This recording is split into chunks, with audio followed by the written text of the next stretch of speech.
Hey, yo, indeed. And I think we have to stop doing shows on Saturdays because the two times we haven't, the Dolphins have won their following game.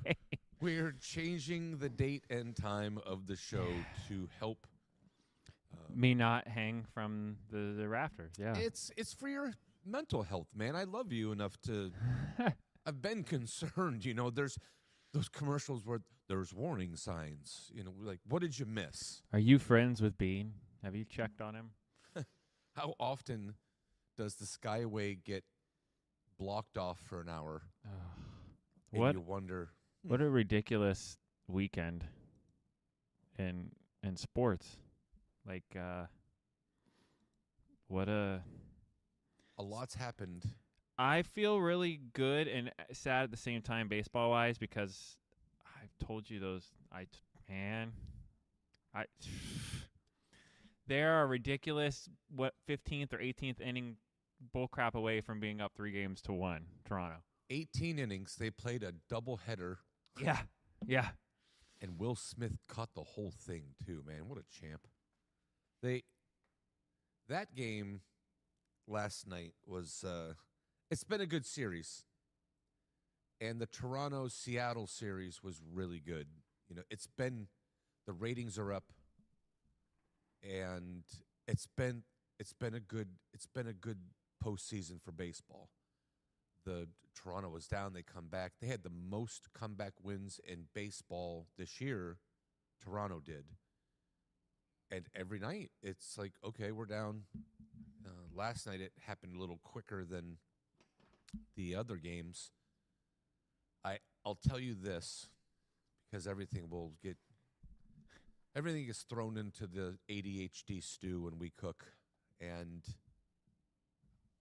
last night we rewind to Saturday. #humble. Always. We don't miss a lot, and I include you in that. You see, that's the humility. That's the real definition. To include your fellow man and to make it about them. So, Bean, I want to thank you for all of your college football takes that I was able to take to the window on Saturday. I missed one game. Damn. Okay. The opposite of a MMFB. I talked about the hotline to him. And I sent you. I found that, and I'm like, oh my god, that's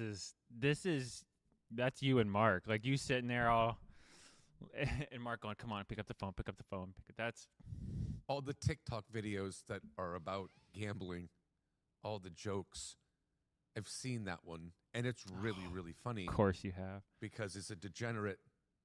Bean's talking about two guys, and they're calling the gambling hotline and betting on if it's going to be a woman or not for $100. It's like $100 says it's a woman that answers. The end where he's like, give me my money. It's like, it reminded me so much of you guys. So Saturday, I hit. Sunday, I hit. I missed. The Bengals cost me. I had their money line in with a 4-teamer. Did anybody think the Jets were going to win that game? I don't think the Jets thought they were going to win that game. Yeah, that was. Come on. Come on. I guess all it takes is the owner of the football team to call you out as a quarterback, and then all of a sudden.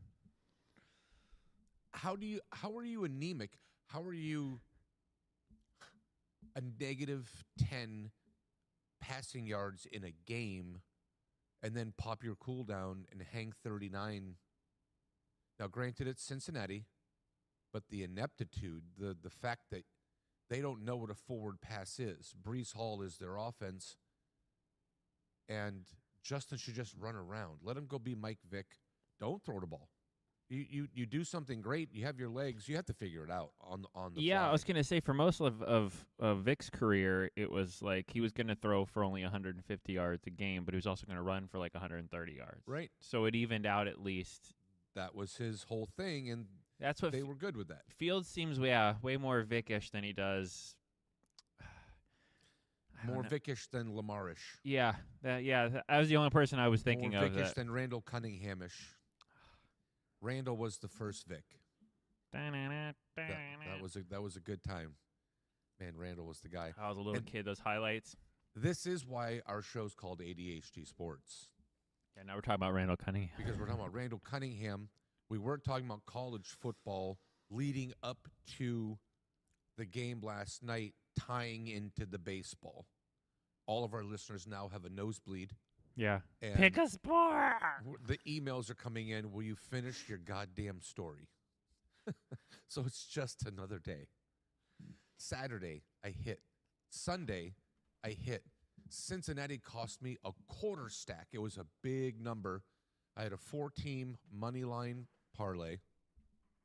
And since he's winning the game, I was at the window waiting for the employee to come back from a bathroom break because Cincy was up.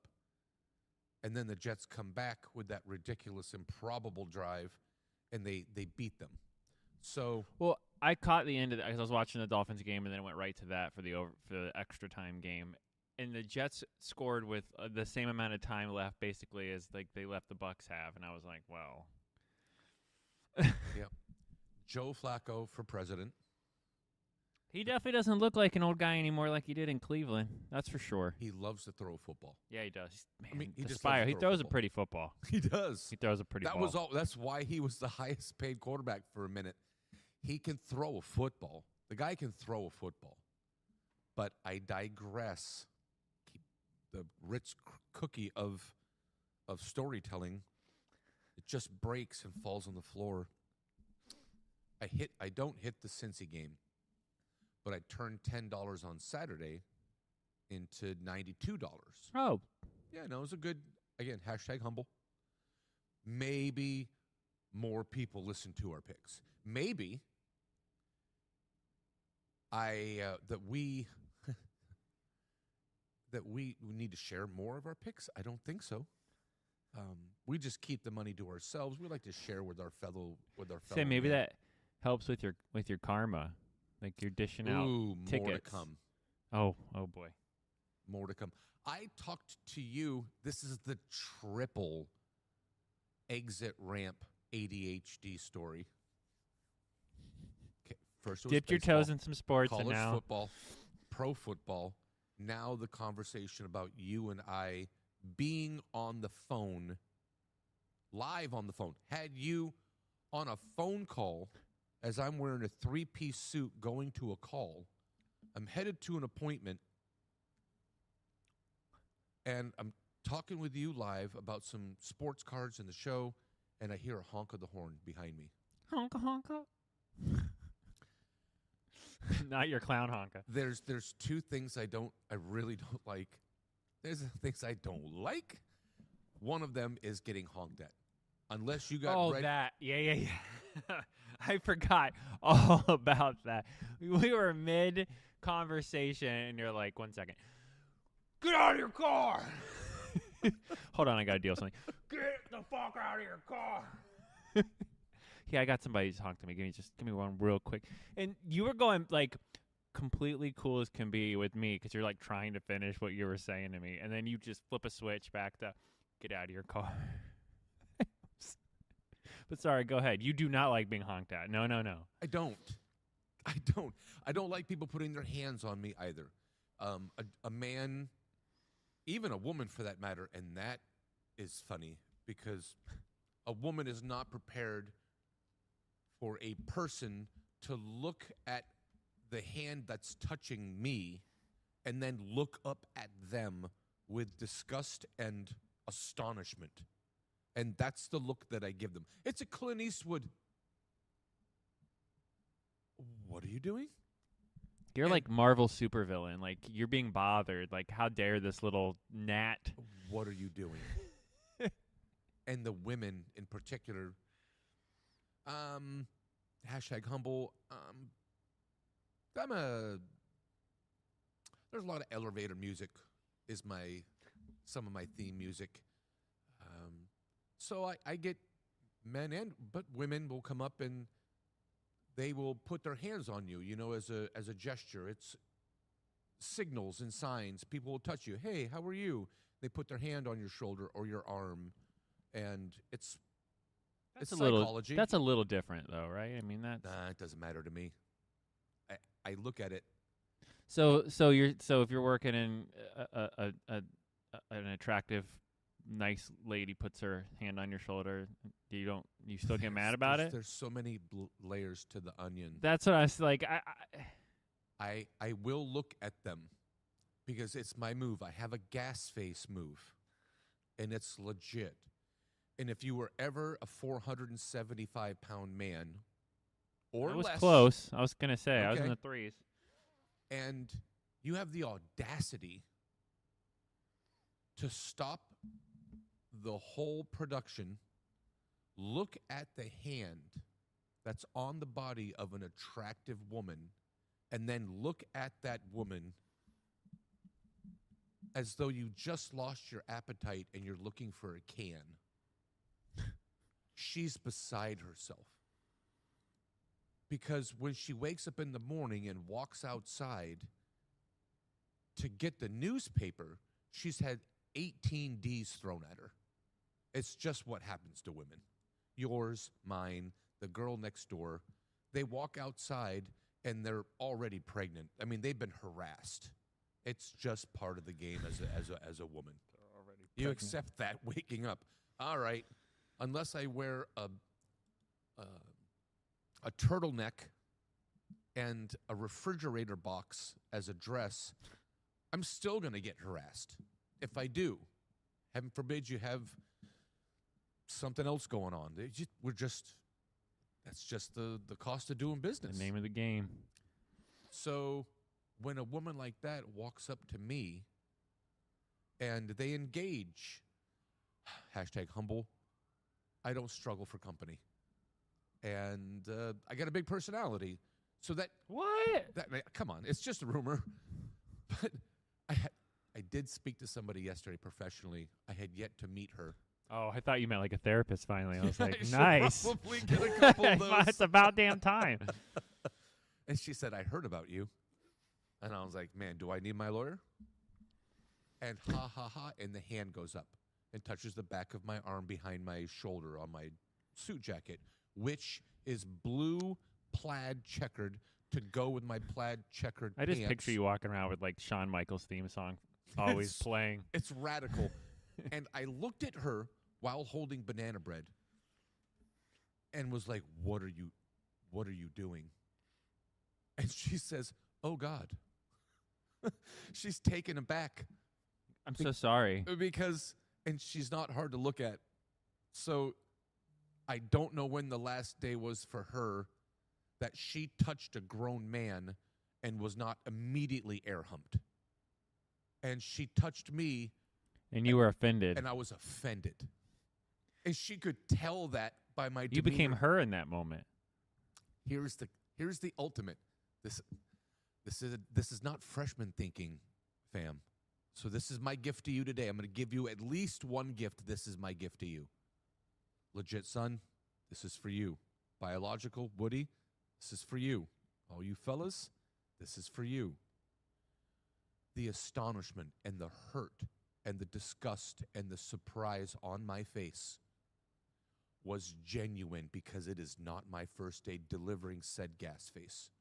Now, the attractive woman, or any woman for you listeners, but an attractive woman puts their hand on you and you look up and you give them that gas face, and delivered properly with truth that they can see in your face is genuine. You leave them on the hook for 5 seconds. You keep eye contact after the disgust. And she says, oh, God. And I wait. No, I'm just playing. But I let him sit there for 5 seconds and hurt like she just broke glass with a brick. And she doesn't know if to take her hand off at that point. She's frozen. She is in a place she's never been. She's never been there where a heterosexual... So you're hurting it for other guys who who are scared to talk to women, if someone actually talks to them, they won't come over and talk to them But anymore. this is this is advanced thinking. This is my gift. So you have to set yourself apart from the other 1,000 dudes who are like, hey, man, wow, that's a pretty dress, as they're eye-humping cleavage. You don't do that. You keep the eye contact. You never look down, which kills them, by the way, because that's why they wore the goddamn dress in the first place, and you don't give them that satisfaction, and then it hurts them. And now you're playing the straw that broke the camel's back. At some point, she'd be like, please look. Please look. No, I won't. I look amazing, and why are you still here? I've lost my appetite. She's like, oh, my God, please just take the dress off. All right, I will. You flipped it. You flip it. So, but it's key that you can't break. You have to stay in character. I stay in character 5 seconds and then finally say, no, I'm just playing. I put my hand out and I touch the back of her arm, which had freckles on it. And I touch her arm and I'll say, no, I'm just playing with you. I said, whatever you've heard is probably true and worse. I said, don't get the water down. Don't get the water down. There's some jokes. You always try to make me forget that we do technically a sports show, and not the other show, because I'm like, yeah, just gonna. I talked about that over the weekend with a group of people. They're like, well, what's your show about? And I was like, well, last week we talked about getting thrown out from a Dollar General for half an hour. It's about sports. About sports. But it's something to listen to. And oh boy, people like. I really find a good story to be enjoyable. You know, I'm a storyteller. You are. No, that's what I'm saying. We gotta. We're basically using this as a deep tease for the other show. Like, if you want to hear these stories expanded into more rated R. Yeah. And they are. My real life, they can. Our real life yeah. is the story about driving to, when we were on the phone together. We're not on the phone together very often.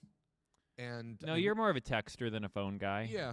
And I'll take a phone call, and when needed, it's like, yo, you got a second? We're both busy, so you usually hit somebody up with a, hey, you got a minute? I'll always take a phone call, because if my people, you're my family, so when my family calls me, it's not just for, hey, how are you? What game do you have? It's for something. Yeah, you never get me calling you to be like, hey, so what? Where am I putting this? What? I don't think I've ever done that. No. Not for me. I remember at the comedy club, and I had people going, hey, can you text your guy and get me a line on it? And that happens now. This all started with talking about the bet from last night. But the phone call and the Bean and Superbad show, we could talk about that. That man, I don't like getting honked at. I don't like getting touched. If you touch me, I'm going to make you uncomfortable right then and there. The music stops, and they're going to be like, man, I worked with Black Brian and his wife, and we hired an Italian kid. I mean, at the time, he was, 25 or so. And portly, gregarious, just a good guy, Florida State guy. What up, Lou? And it was at a jewelry shop. So we have this big inspection place where you can put your eyes in, you can look through the diamond. Mm-hmm. It's really something. And that way you have to draw what you're looking at inside a diamond before you send it away, so that you can identify your stone. So you put the feathers in, and you look at the table and the girdle. So it's his first day. And Nancy says, hey, bring Lou over show him how to inspect a stone. I said, you bet. So we walk over there, shirt and tie, three-piece suit. I walk over, and I grab the ring. I put it underneath. I said, all right, Lou. First thing that you do is you look at the girdle, and you want to look at the prongs to make sure the stone's in. And he puts his hand on my shoulder as I'm looking in. And I feel it, and here's my opportunity. All right, Lou. And so you look at the girdle, you look at the stones, and if there's any prongs, if you ever put your hands on me again, you're not going to eat solid food for a week.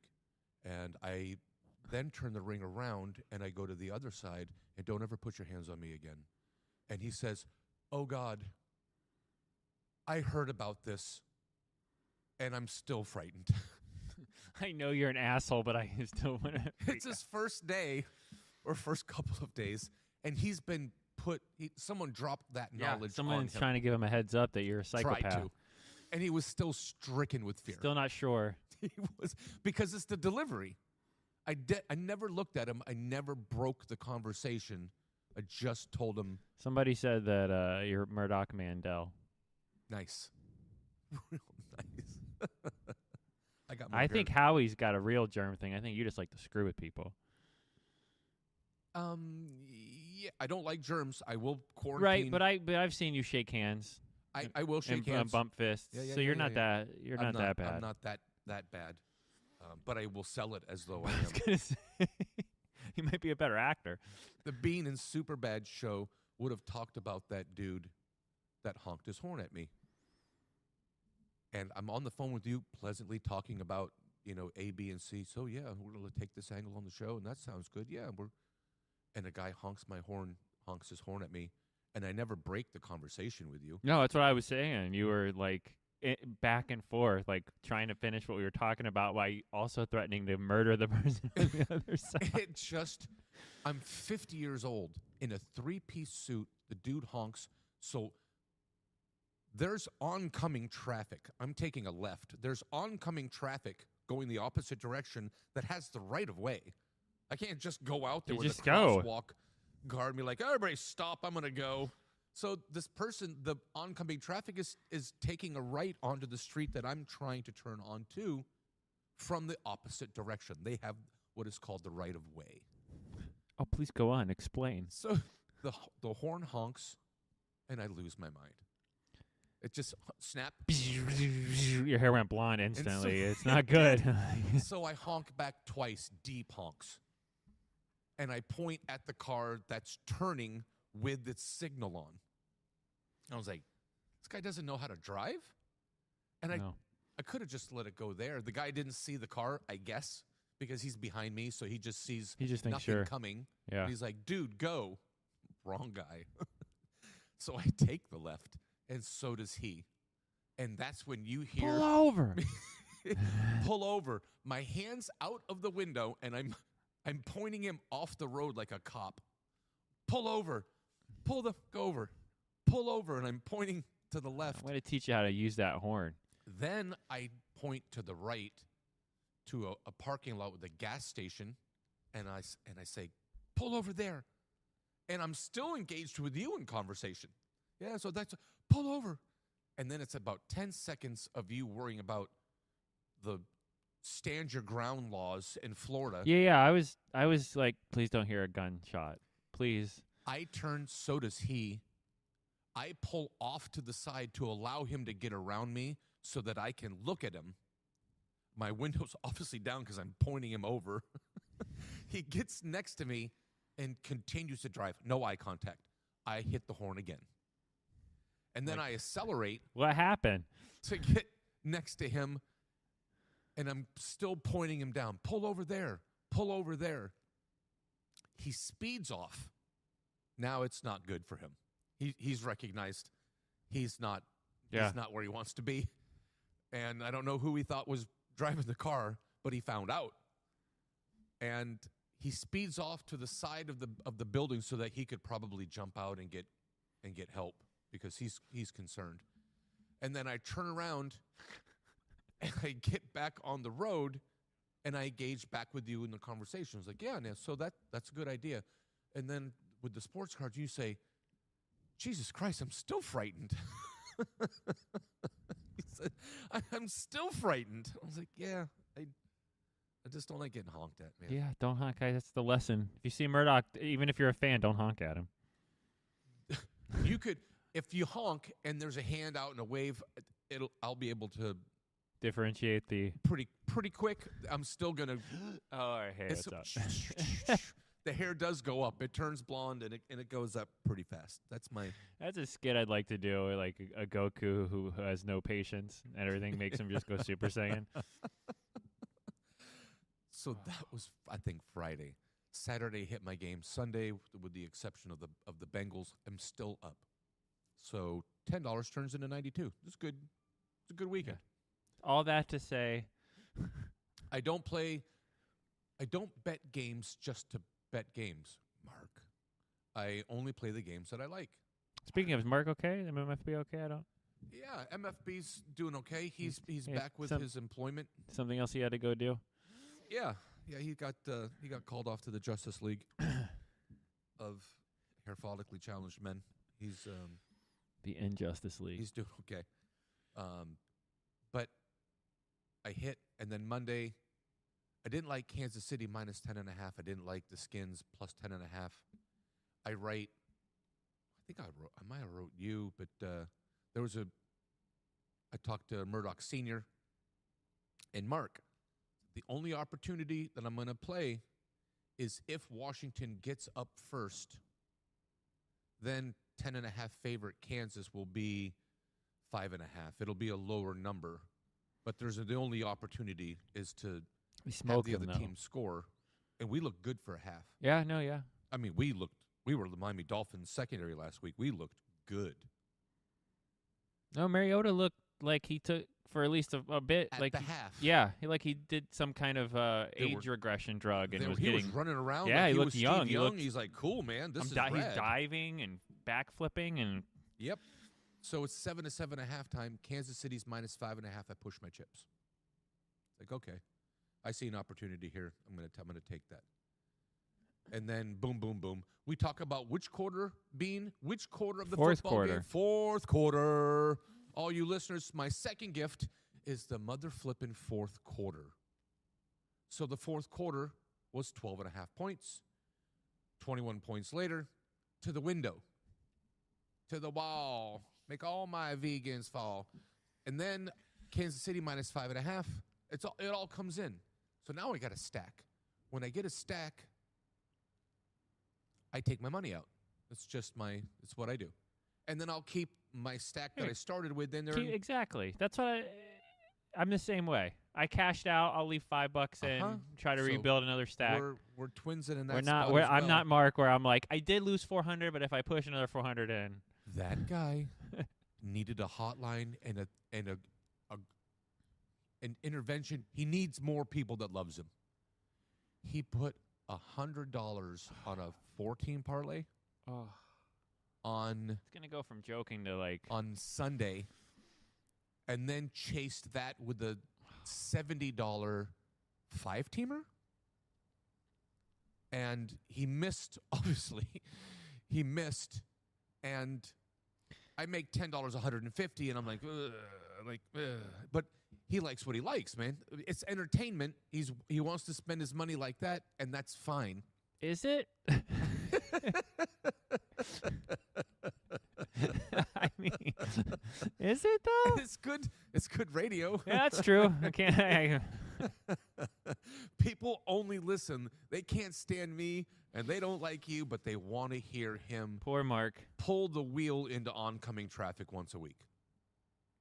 So the ping pong gets him up, and then so he makes these plays, and he misses, and like, oh man, this hurts. I come in from work yesterday, and I see my boy. I was like, all right, man, you know my MO. So should I take the money out? Don't read to the end of the book. Don't fast forward to the last 5 minutes of the movie. So what do you think, Mark? You know I take my money out. But I like this game, and I'm a law of averages guy. I take money out just because I went 14-2, and the law of averages is going to come and choke you out at some point. Even if you're amazing, hashtag yeah. Cool, there's still a run on the other side. So, all right, man. I like Ohtani tonight. I think Ohtani is going to put these guys to bed, and I think the Dodgers are going to win at home. They're 2-1 favorite, $150 to win 75, or I take out 125, leave the 25 in to play with, because I stack chips, and I go to the window. That's what I do, man. I hit the withdrawal button, bruh. So he's like, well, you know what I do? And I was like, yeah, I do. I do, exactly. So I kick it around. Yeah. We make dinner. I come out. And it's like, I still haven't made my choice. I was like, talk me off the ledge. He's like, nope. He's like, no, come you're join on there me on is what your he's own. saying. You know what I do. He's like, well, you like the game. He's like, but do what you want. I was like, yeah, man, I do like the game. So I push the button, and I shove. For last night's game? Yeah. Not all the stories are amazing. Not all of them are resulting in me taking Miss Murdock out for. Toronto might win the series, man. They look like they won it more. I think they do. Yeah. And it's timely. And, man, Vlad hit that ball to Nebraska. If it's not him, it's somebody else. Bo comes in late in the game because he's hurt, and people playing 18-inning games. It's a good game. It's a good series. The ratings are through the roof. Yeah. So that's cool, man. Postseason baseball's red. I had the under. I had the Dodgers. And I tied it in segue to the Thursday game. I want you to help me understand from an unbiased position the Miami. I gave one dog to our chat group for Sunday's games, and it was the Miami Dolphins against Atlanta, getting 7 points, 4-1 dog. I said Miami all day long. Miami's got this game. Dog of the day. Dog of the day. Dog of the day. Dog of the day. Even after they got embarrassed by Cleveland the week before? It was, even though. Huh. It's NFL, no freaking logic. And for the reasons that I thought, why would I take Miami? But I chose Miami. Hashtag humble. And they hit. And I'm like, man, you know, my ding-ding doubles in size. Man, look at this thing, man. I'm amazing. They're playing at home. Here's my dilemma. I want you to help me with this. I've been waiting all week for you to help me with this. Lamar Jackson has not played in a month, correct?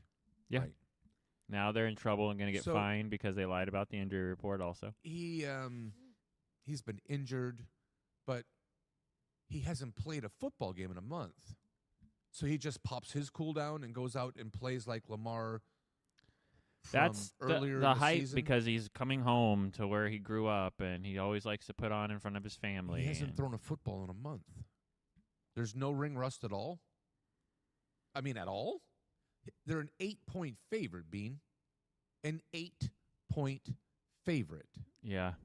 And he hasn't thrown a football at a live game to his guys in a month. So he's going to be up to speed and fluent. What was he out with again? Hamstring? Alleged. I mean, yeah. Yeah. If he's the rust is going to be more with this fact that it takes him a while to get accurate passing, which we've talked about for years. Like normally he has about now in the season is when he starts to finally dial it in a little bit. Yeah. But he's missed most of the season. And if he's really recovering from a hamstring injury, how mobile will he truly be if he was really hurt? Does that warrant an 8-point favorite on the road? You know, it's weird. I think even Vegas doesn't know how to figure out Miami. So they they think the Cleveland game Miami is going to show up more than the Atlanta game Miami or the Buffalo game Miami. Miami currently is your youngest. It's your third daughter that wakes up in the morning, and she could be Cinderella or she could be She-Hulk. You don't know which one it's going to be. Comes down with her hair like she just put her fork in the socket, or she comes out nice and sweet. Hi, Daddy. It goes back to even after the Cleveland game. I don't think Miami is the worst team or one of the worst teams. You've never seen Vegas have any life. You've never seen Tennessee. You know what I mean? No one's smoking people like they beat. I can't get over last week. I sat here in awe watching that game. Like, what's happened? Where has this been? You might have the best team to ever have your record. that's as weird as that sounds. They are Truth. 3 plays away from being 5-3. Yeah. Having a winning record. Yeah. If it isn't for 2 fourth-quarter meltdowns. If Achane doesn't step out of bounds against New England on that last drive, Yep. they win that game. Yep. And then the meltdown in Carolina where they were up 3 scores, that's 2, which they lost at the very end because they melted and the down. other game at home that they had a meltdown and gave it up in the fourth. They gave it up in the fourth quarter. They gave it up in the fourth No, quarter. the defense showed up for the first time.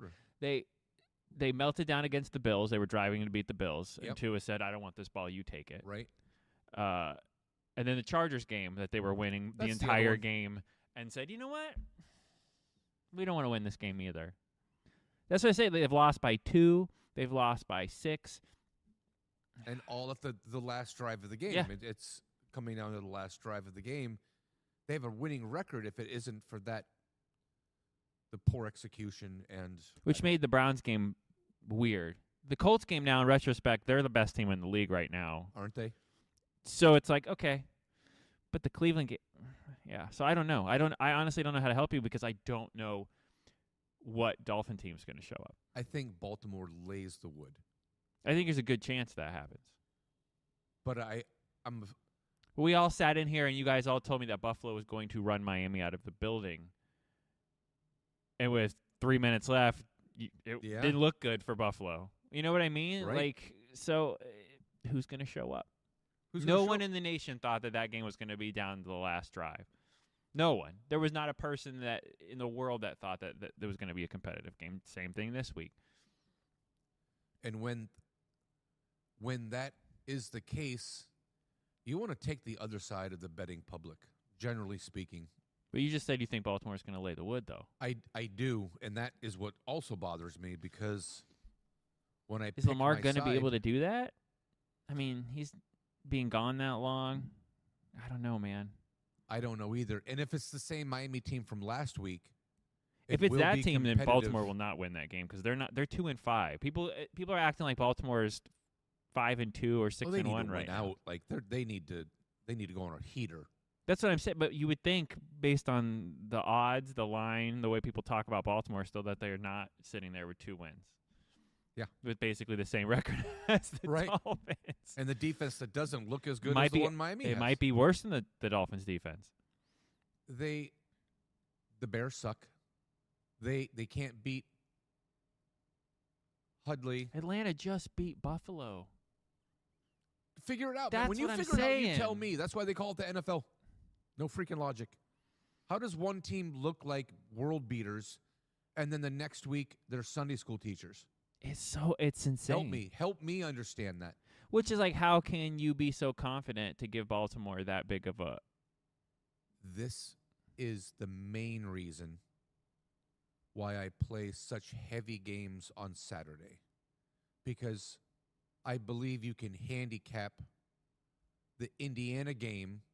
Indiana's home last week, and they want the ranking. They want to show Tom, the coach, is a madman. I love the coach. His sound bites and his interviews are legit. Please watch that by the next show. He's a wild man. He's like, oh man, I love that guy. But he's got that program pointing in the right direction. So for reasons A, B, and C, I'm like, all right, Indiana's a good play. You can look at a team, and if Bean University rush defense is 115th in the country, and #Humble State is 5th in the country in rushing, you're going to have a bad time. You pretty much know what's going to happen. Right. Especially, in college. But not in the pros. No. You can't handicap like that because one day Atlanta looks horrible and putrid. People were selling out to pick up Bijan off of everything to start him against Miami because of what Miami has let happen week after week. And then he doesn't even crack 50 yards. To my Captain Compression. That's a name I haven't heard in a long We're time. going to be hearing more about that guy. Another segue to another story. But Captain Compression drafted Bijan in our league that I invited you to, my other league, the 16-teamer. Yeah. And he has Bijan. he did not watch football last year. Had never watched a football game. That's just not his thing. I mean, he'll sit at a party and watch a game, but he doesn't know one player on the team. So that's last year. He watches a little bit. He has a fantasy team. This year, now he's actually like watching football games and paying attention to his roster every week, and he drafted Bijan Robinson. So for the last 2 weeks, Bijan's won his week for him. And he gets to experience what all of us that have a fantasy football team has experienced, or any other fantasy sport, that the win that you get because a player got huge. That one player on the prime got you time 46 game, points. CMC last week hangs 36, and you win by 12 because you got 36 from the guy that was only supposed to get you 20. And he's got Bijan. So now he's a Bijan fan. He's like, that's my favorite guy in the league. Like, cool. So the hook's in his mouth. He is now addicted to fantasy football, and he'll do that for the rest of his life. And he'll love Bijan Robinson as his favorite player until he retires. And that's how that is. Well, he had Bijan, and he's undefeated in our league. And I see him yesterday for the first time of the week. He's like, I lost. Yeah, man? He's like, yeah, I lost by 1 point. And Bijan gave him 6 and was slated to give him 26. And he gave him less than 7 against the Dolphins. And he's like, yeah, they were playing the Dolphins, and he was supposed to get 24. And I looked at him and I said, what'd you say? Because this guy that couldn't spell football now he's telling you what. is telling me that he was slated to have a good game and against Miami's defense. And I was like, who are you? Where's your license? Let me see. What up, Captain Compression? Side note, that dude thought I smashed his wife. Oh. May still think that I smashed his wife. Did not, in fact, smash his wife, but told his wife that he thought I smashed, even today, a story about my dog dying from cancer being dropped off to be put down as I drive to work. I get to work. I'm emotional because I just dropped off my dog to take the needle. And an hour later, I get a remix from him and the other guy with a name yet to be determined singing a duet about my dead dog. And Captain Compression singing backup vocals to a Taylor Swift song about my dog that may not even be dead yet. It's in a cage waiting for its number to get called. And so that's hardcore. Now, don't think I don't deserve that. Yeah, but I mean, because I'm horrible to him. It would be a fist fight with any other person every time I see him because I'm so bad to him. But I love him. And so he tells his wife about the story about the dead dog. And so I get a text. I was like, hey, Captain Compression told me to ask you about the dead dog. And I was like, wow, man, that's how I'm going to start my day? Is memories of my lab named Saber because Darth Vader and Saber and the dog was black. All right, Captain Compression. Good hand. You must feel proud and good, strong enough to beat the world. I feel okay. Yeah, I too feel okay. I am still up 20 grand from this last time I stick it in you. Rounders. So- Bad judge, man. so Thursday night. So who are you? So It's Baltimore on the road. you're taking Baltimore. Easy, man. Oh, I haven't. I need to process that more. How do you feel? I'm asking you. I legit have no idea. I want to be like, oh, I can't wait to watch, but then part of me is like, yeah, Baltimore's going to hang 38 on us because that's normally what happens. But then I'm like, you see last week and think, oh, man. I've seen last week, and then I'm looking at this game in the last Okay, wait. Does it? You've already thought how much of your optimism is dashed because it was Kirk Cousins, and he looks like a steaming pile of poo still. So how much of that is that, and how much was There's a your lot of defense that, actually but looking good? Atlanta had like the number 1 or number 2. I think it was number 1 pass defense in the league and number 2 overall defense in the league. And Miami put up 34 points on them. So say what you want about Cousins and them not being able to score. Atlanta was Swiss cheese. You looked so good. That you Waddle really touchdown was nasty. And now he's on the IR, I think. What? No, he's not. Waller? No shade. Waddle? Oh, I thought you said Waller. I was Oh like, no, oh. I was saying Yeah. no. Yeah, no, that's. Waddle. He gets up and flexes after that first down, and I'm with a group of people, and I was like, "You see that? Yeah. That's not his bag. Waddle is not a guy to get up and go full Antonio Brown or George Pickens every time he catches a first down. Like he just split the atom. Yeah. He's the man. He normally does his little dance. Waddle will do a dance when he catches a touchdown. He gets up and he might point towards the first down, but he's calm. He's a He is. super chill And guy. now, Yeah. when he got up and flexed again, he's the leader of that team now. He looked like speed-wise, looked like Tyreek on that play. He just Yeah. pulled away from everyone. Guys, go with me. He's accepted a role that normally he was not comfortable in. He's absorbing this, and it's turning into his team. And I felt it. You watch the game, and it's all right, boys. And instead of him being a compliment to the team, now he is the guy with the bullhorn. And I was glad to see that. It really they were woke. They have offensive talent. Two Sure they do. is a dumpster fire, but still, and I don't care. He threw four touchdowns and no picks, but I saw at least four, where he overthrew the receiver and nearly got them killed on passes that are 7-yard passes, and he's throwing it to a cloud. And I'm like, what are you doing, Russ? Tua looked good. Tua looked good For Tua. for. I mean, 200 yards isn't great. When was the last time you saw a game like that? 1, 2, 3, go. And that's what I mean. He hasn't done that in a minute.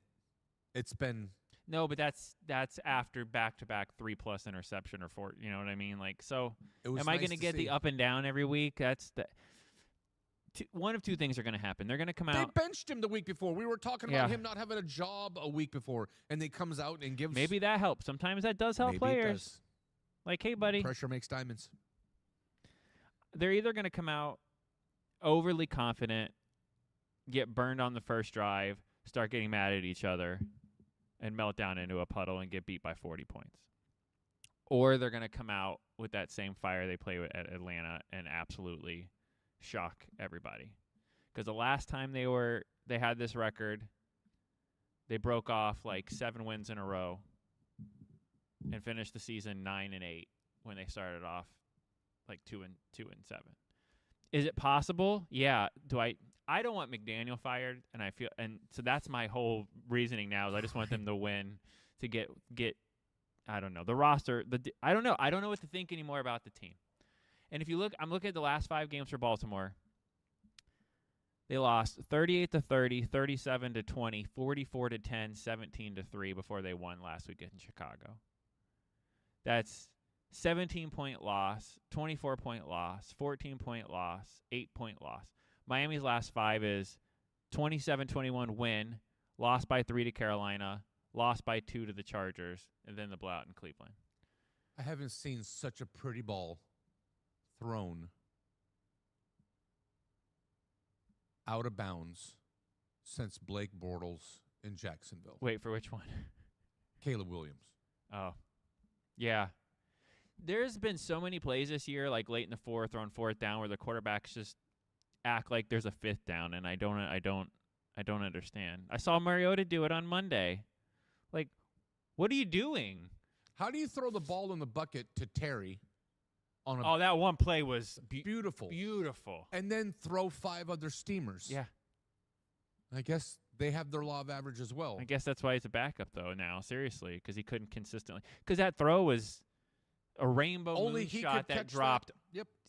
just where it needed to. And nasty. Terry did his part. No, I mean, what's the chances of catching that? 13%. It's a low number. That ball couldn't have isn't been caught good. for. The way he's, It's really minuscule, that number. it sucks to lose 28-7, but make that catch and have that highlight reel because that was the What play was of the the game. score for Baltimore's last game with Lamar fully healthy? That was 4 games ago. Did he play Kansas City? He played Kansas City, right? That was Yeah. the last game he played. Mhm. They lost 37-20. Okay.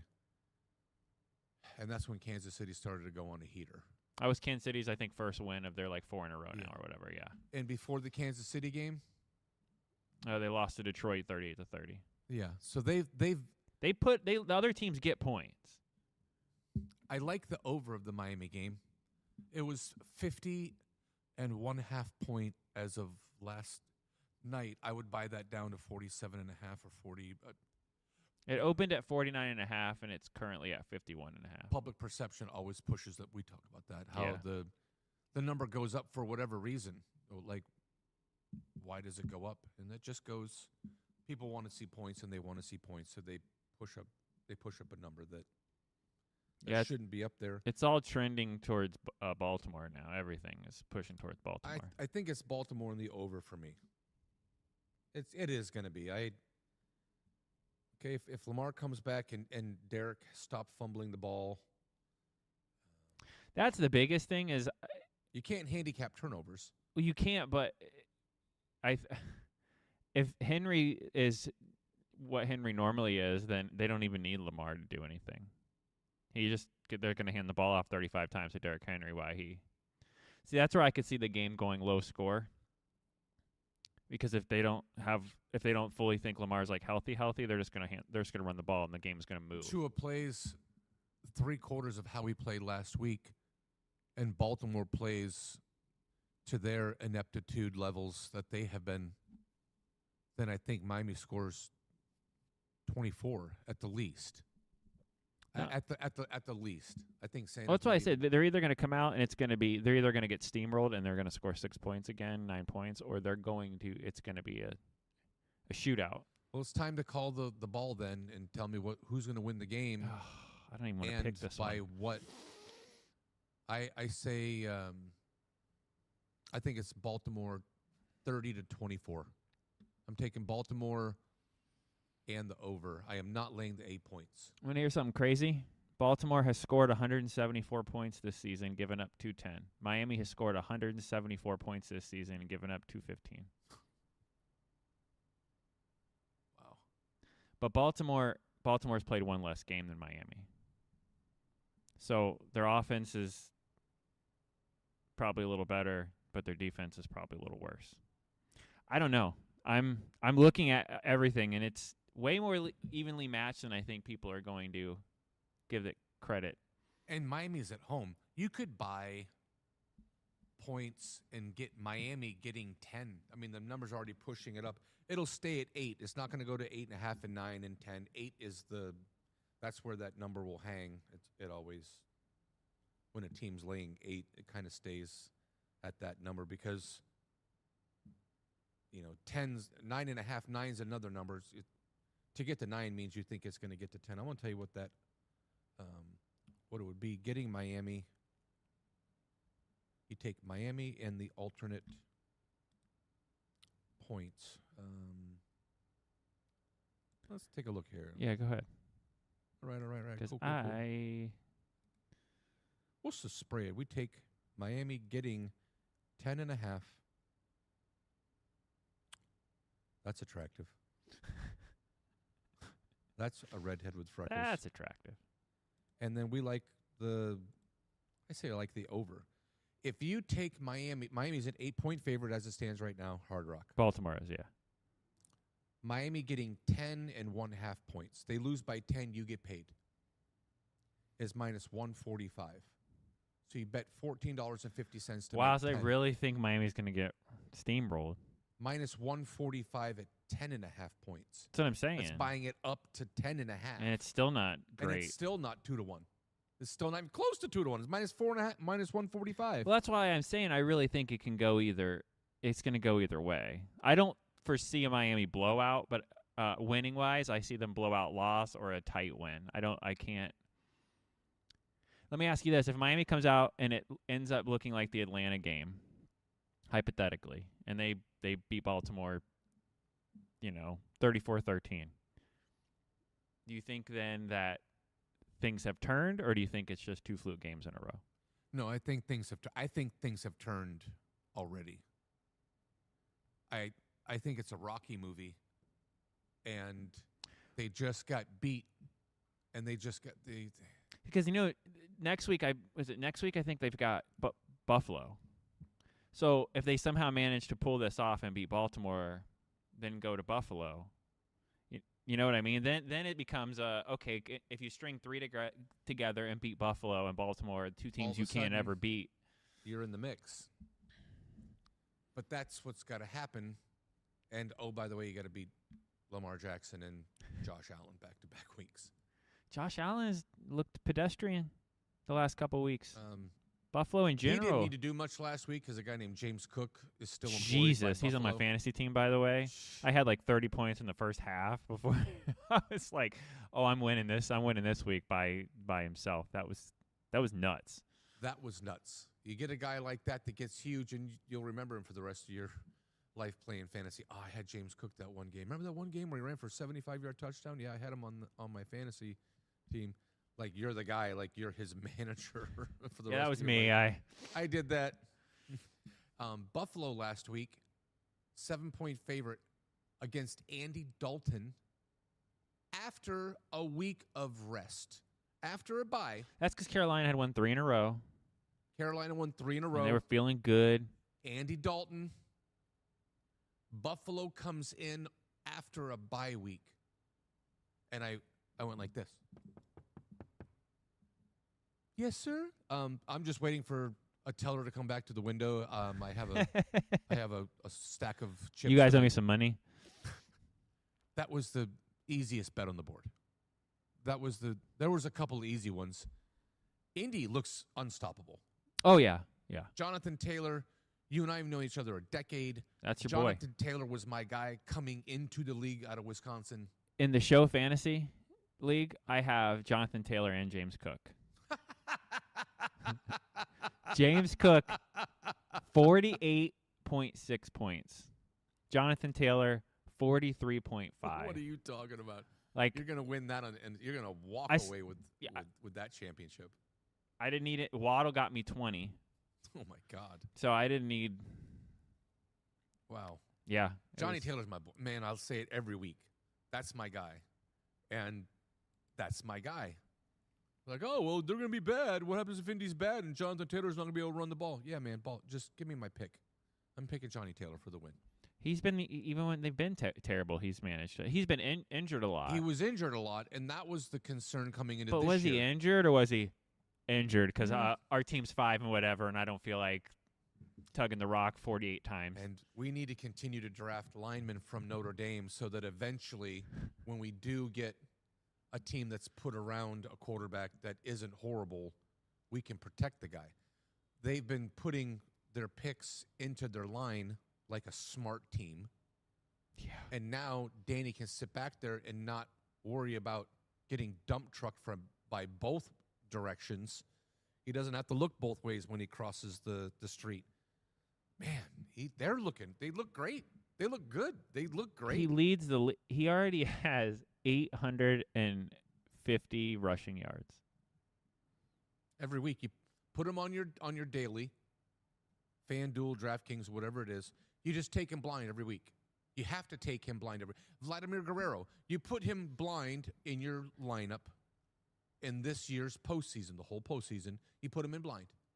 One day he might give you 3, but he's going to give you 28 the next day. And Johnny Taylor is the same way. Ball, not even the same way where he goes down. It's just all his stock arrow is north, and it stays north. He leads the league in also in rushing touchdowns. Man, well, it's fun. You like to be right. People like to be right. Oh man, I was right about that. Oh man, that was my idea. Jonathan Taylor, James Cook. I was never a James Cook guy. No, he's having a season though. I thought because his brother and You know who's 8th in rushing right now? Achane. And he's scored 30 touchdowns in 36 career games. So I had him last week. I love stacking chips. Achane is a nice chip stacking soldier. He's a good earner. Johnny Taylor's a good earner. Here's my gift to you: a name. A lot of gifts. It's like a lot of gifts to give today. And on the humble lights come in. I got something for you early. Christmas has come early. And it's Jolene Noel from Houston. Noel, wide receiver, Houston. I put him in my daily. I've been buying his cards. Oh, there it is. No Nico I've Collins. invested. I did. He finds your spot, man. Make a play. That guy, Nico goes down. Kirk goes down. Houston's been playing good football in the last couple of weeks. Like, all right, who's going to catch the ball? And when Nico went down, it was Jolene. He's the one that He's the one that that had the volume in that second half. So on a flyer the next week, I was like, all right, man, it's going to be this kid. It was him, Hutchinson, or Higgins, the rookie that they drafted. What do I know about Houston football? And so Noel was the play. And last week, he was a $3,300 wide receiver. He's the dumpster dive. And right to the window. Right to the window. Oh, man, right to the window. So we're taking who are we taking? So You're taking Baltimore and the am over. That we against the spread. Against the spread. I'll take I'm not laying 8 points. I'll lay 6.5. I'll lay 5.5. I'll buy that down to 5.5. A guy misses an extra point and you'll never bet it the same way twice. Bong. You get a doink. And instead of winning by 7 and you have 6.5, you lose by 0.5. And then you want to throw yourself off a building. And then you won't do it again. Mark. Or unless you're marking, you will do it again. 1-800. Help me. 1-800. I beat you table tennis. Table tennis. He bets ping pong. Doot. Oh, man. Don't get me started on ping pong. I eat a Xanax. Where's the Xanax dispenser? I got a $100 parlay. Oh, my God. That was what I said, I think. What? It'd be better for him to just sink that money into, like, the Pokemon and the sports cards, because at least you got, even the crap ones are worth $1. It's the chase. I the chase. I know, that is my fish fillet with extra tartar sauce. He just can't. Yeah, but that's a way more expensive fish fillet. It is, but it's going to stick me. Yeah, it is. No, still, even if you look at it from a health standpoint, he's still spending more money short and long term than I am on my health. than you were. Last week, Murdock did third person. Did not have a super week. I went hard in the paint when I was a kid. I ran. You just wouldn't believe how much. It was a lot. Miles every day. Miles and miles and miles. Every single day. Every single day. Hashtag humble. And then your body finally says, you know what, man? You weighed 260 pounds and we're running 2 miles in 16 and a half minutes. Why don't you go yourself? And then your hips say, you know what, man? Yeah, I'm with that guy. I don't think we're all going to revolt, man. I signed a petition. There's a coalition against this. And so my knees would give out. My hips finally said, we need replaced too. Are we all doing this? Yeah. Hey, it's my turn? Cool. And then he's like, no, I'm still here. I haven't been seen again. I was like, oh, that's too bad. You have to wait your turn. So I have an MRI done, a doctor's visit at $100 for a specialist. Copay. The copizzy? $356 for imaging. It's $456 on a Thursday afternoon. That's lame. That is GHEY. That is LAME. It's lame. It's super lame. I get home. I see Miss Murdock. Ghey. And I had a day. And I'm a positive dude, you know, like I don't want, oh, this sucks. Life's too short, and I feel personally that that'll drain you emotionally, that it changes you, it'll stain you as a person. Yeah. If you let that negativity stack like plates at a diner. So I was like, man, I want to rip a pack.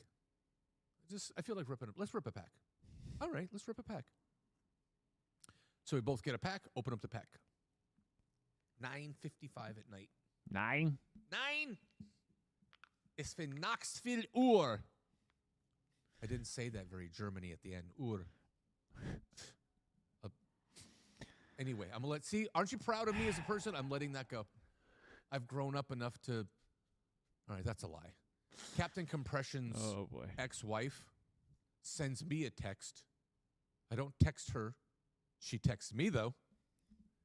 And somehow it gets to the tea kettle that looks like the Fuhrer. I sent it to you. Oh, jeez. Yeah. And it looks just like Adolf.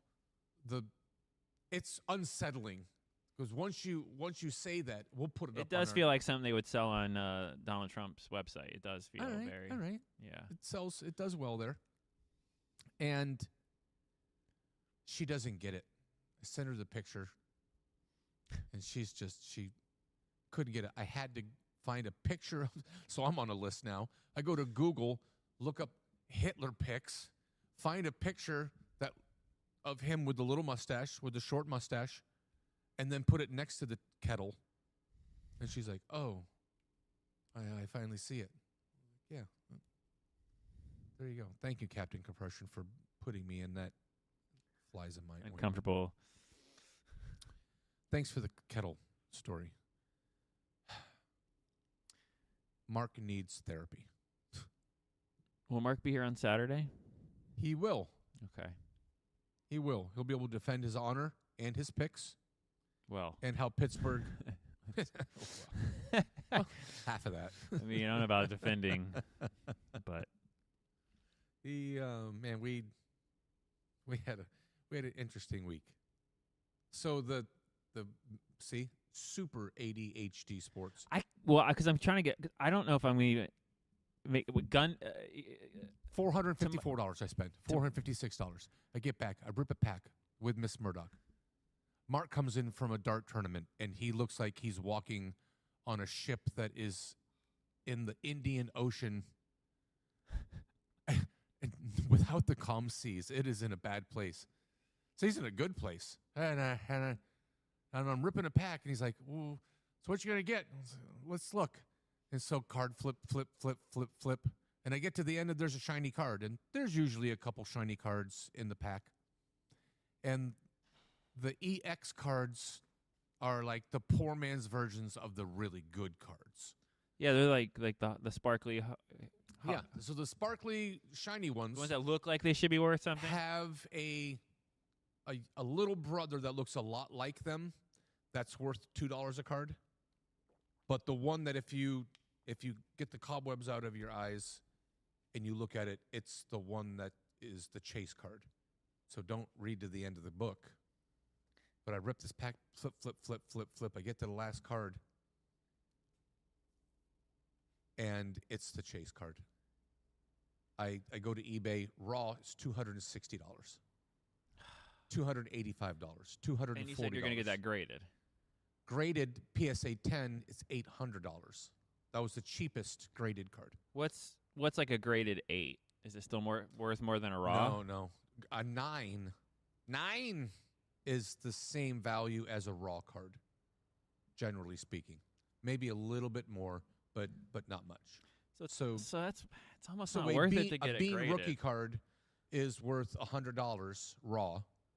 Graded is worth $450, and a 9 is worth $110. So if you sent it in and got it graded and it came back as a 9, it'd be better to rip that back out of the grading and then sell it as a raw if you were trying to get rid of it. Yeah, if it was an 8, yeah. At a 9, you're going to get, at least the buyer knows, okay, it's not a 10, but I'm not going to get scammed. because there's a lot of that. Why didn't you send in your Bean rookie card that you're selling me? If it was good enough to be graded, it's a $50 card. It's a $100 card. Why didn't you send it in? Why didn't you send it in? Right. So if you didn't send it in and you're selling it to me raw, there's got to be a reason. Red flags go up. Huh? Oh, see, I would like I don't want to spend the money to send it in. Well, either. that's the only argument. It's like I don't want to spend the money and then get a 9. So it might be a good-looking card. When we do shows, at some point, you and I are going to stroll around and do shows, and we'll find cards in the raw. That's when you look at them and say, "Oh man, this looks pretty good." You do a flea market. You go to a garage sale. Look at the card. Look at the condition of the card, and you might find something. A Shaq rookie, a Michael Jordan 5th year, and it has clean corners and the centering's good, and they want $3 for the card, and it's worth $10, but that $10 card's worth $90 if it comes back graded. You look at all that right from your phone now. Technology is wild. I go to garage sales, and I went 2 weeks ago, pardon me, and I grabbed a card, and I was on eBay with the completed sales prices as I'm buying the card.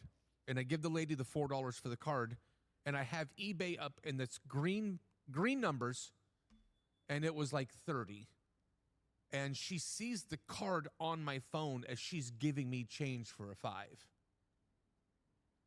And she's like, "Oh man, so that's worth something, huh?" And I was like, "It is," and that's why I didn't even haggle on the price. So, but you can find out right when you're just by go to Goodwill. You got people hype. JJ from the other show, he listens, and he comes in the other day, and he's just got 2 handfuls of Pokemon cards, and he slaps them down next to my board and everything here, and he's like, "Will you go through these and tell me if these are worth anything?" And I was like, I'm like, there's an app and stuff, but yeah, I'll go through and see. He didn't really have anything. He was super depressed. I don't know a lot about Pokemon other than how to hustle mother product. I know how to do that. Right. I mean, Pokemon, it could be anything. It could be teddy bears right now, and you'd be. It could. The Pokemon, I know that it needs to be shiny. Not all of them. It's artsy too, because I remember Superbad pulled one that wasn't shiny, but it was like a specific drawn thing, and it was a big pull. It doesn't need to shiny. See, that's how ignorant that I am. It needs to be a special one. It can't be a base card. Numbered 1 to 132. This new set has 132 cards in the set. They made 10,000 of each one of those base cards, so they're not worth anything. They're not worth nothing. It's when they get 133 That's to correct. whatever over the 132. And then, so those cards, when you look down, you could fly right through. JJ, brother man, you get your cards. On bottom left corner has a number / and a number. There's a number of cards in a set. That number's on the right. The number on the left of the / is the card number of that set going through the number on the right. If it's a good card, it will be past that number that's on the right, the number 132 in this example. If you have number 133 / 132, that means, oh man, this is what people open packs for. One of these. So there might be 40 of those cards. Some of those are a steaming pile. So the one that the illustration. Is there I'm not trying to interrupt you. I'm just actually about this. Is there a that you know of a method to how many over the cap they make every time? Like if the series is 132 of the regulars, how many additional cards past 132 is it just are there? random every set? It is random every set. Okay. But so I pull cards with Miss Murdock. We like to rip, and I pulled number 141 to 132. I was like, sweet, it's a number past 132, and it was worth $4. I was going to say the higher up you go, the more they're normally worth. You would think that. I would think that as well. That is not the case necessarily. Because every one of those that's past that, they only do a certain number of prints, and each one's different. But it's in a. That's weird. Okay. It is not. It's not uniform. It isn't. It is not uniformed. Okay. So when you pull, and I don't know the market prices of these as well as people that just do Pokemon. So I got to go look. Now I'm starting to catch on to it. And here's the Pokemon short-term investment segment of the show. There was new these battle decks. These mega battle decks came out last week. And I immediately go to eBay with everything. Cooper Flag basketball. Cooper Flag is the next LeBron James as far as people chasing after a rookie. You got to remind me, I got a Target Pokemon story for you. Okay. So Coop Flag is the man. You can't buy his cards. When the product comes out, sealed product comes out, and that's the first product of the year. It's the first product of the year that you can get of a guy that is the most sought after rookie since LeBron James. I'm telling you what's real. So I buy 20 blaster boxes. I ordered 20 hanger packs off of Dick's. And I make my 20%. So the blasters are 24. They're selling for 40 on eBay. I sell them for 35. Jesus. So I got $28 in the blaster. I sell it for 35 and make $7. But I got 20 of them, so there it is. And then the person buying it's like, cool, man, I didn't have to pay the price I would in a card shop or on eBay, and I get it in my hand. We have to get something moving on that. We have to. The scalper thing right now is... You come at it from such a weird position. I can't even articulate. There is going to be an equal number of defenders and haters on each side, and it's such a weird... It's like, what a scalping piece of shit. Yeah, but he's not really he's not grabbing palletfuls and selling them for 4 times the value. He's selling them for basically what shipping would be if you're ordering. Yeah, but he's, you know what I mean? Yeah, but he's doing the work and he's not, you know what I mean? Yeah, for if you wanted a box of Pokemon, right? This product is coming out and you want this product. You want to get an ETB. Mm-hmm. Man, I just want that ETB. And the line's out the door. The line's around the corner at a Target or at a Walmart or at a Best Buy or at a GameStop. And you don't have the 4 hours to dedicate to get in that line. But you want that product. And the product at MSRP is $60, $55. Okay? So let's call it was 50. It's not. It's 55. So for nearly $60, it's $58 and change for an ETB. After tax. After tax. Because you got to include that because that's what you would pay if you were a human. Smart people don't grasp that. They think you're getting it for free and everything is net. Yeah. Oh, yeah. No, I agree with you. So this, and I'll give examples of that. The ETB cost $58. If I sell it for $70, the shop sell it for $90. I sell it for $70. I'm making $12. I'm making a $12 bill. Right, and if I were to buy that on a website, they're going, unless they're running a special, throw all that crap out, they're going to charge you for shipping. Shipping is what it is. eBay charges $9 a box so to that's ship what I'm that. saying. So, and then the cost, which is higher. I feel like it's a Robin Hood on my part. Like I'm giving to the community at a discounted rate. Yeah, I know, but you're exactly. No, it's a service fee. I'm charging you $12. You don't have to stand in line. All you have to do is give me $12, and I'll give you that. I think box. there's a range where that it's not a bad thing. I think once you hit a certain number and you're taking advantage of people and like hoarding the market, it's messed up. But if I wanted the new Xbox handheld that came out and I had the money, but I didn't want to go stand in line all day. Would you give someone $50 to do it? But you'd go stand in line. Yeah, why would I not? It's like getting Instacart or DoorDash, right? Right. Like those people, I don't use those.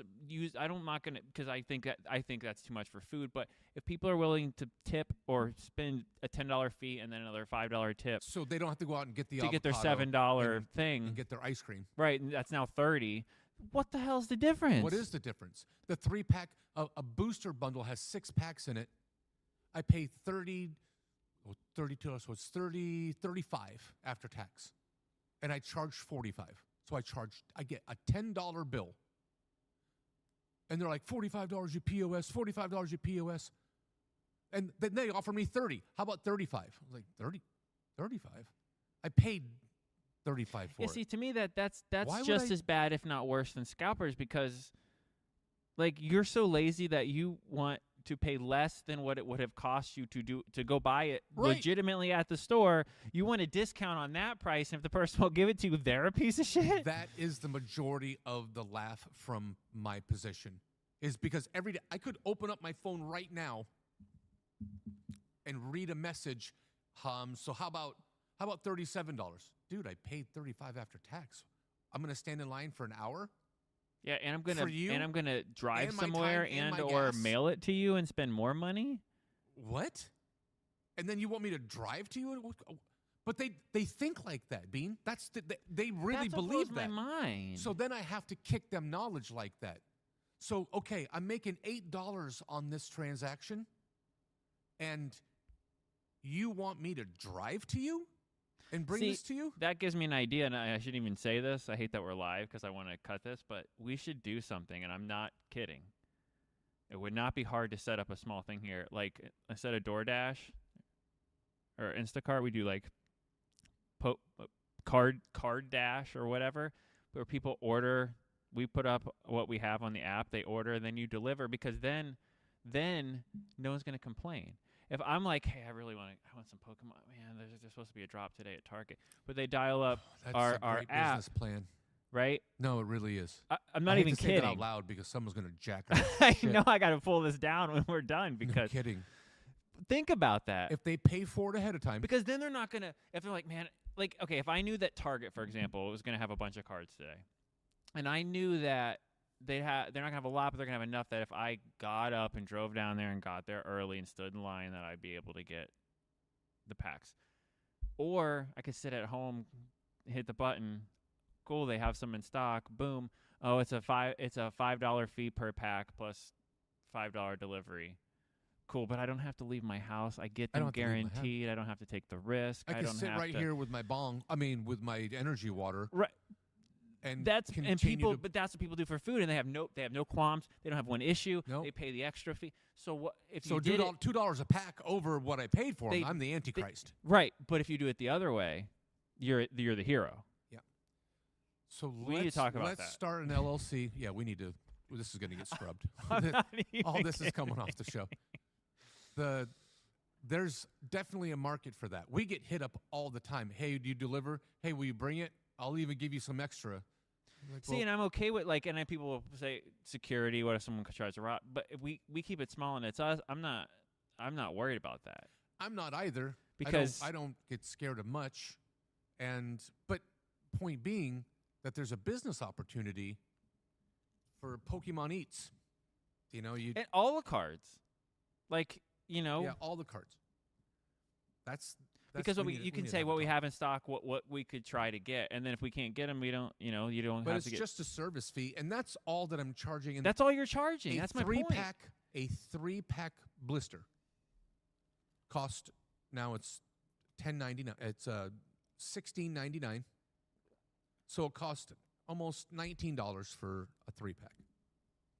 I charge $25. I'm making $6. Sometimes less than that.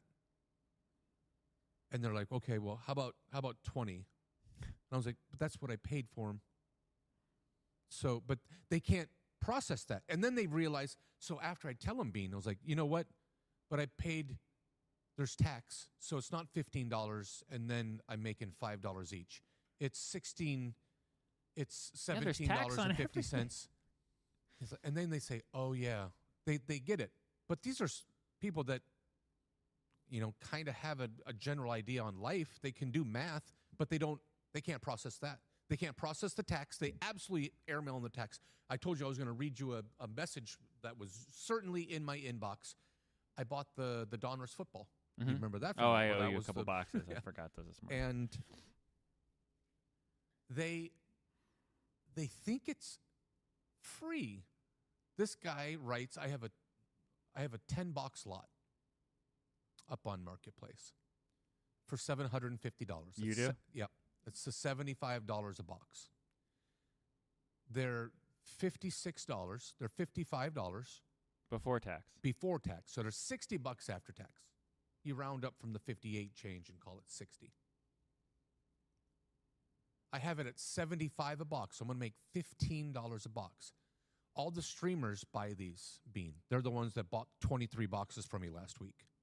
That's they just come down and they buy them all. Yeah, this is to me is like basic economics. They make a 3x. Anybody that opens boxes on TikTok or YouTube or whatnot or whatever platform, and this is another thing that we have a conversation about. Here I am arm wrestling for $15 a box. When they're How many making packs are in a box? 8 plus the oversize, so 9. So 9 packs.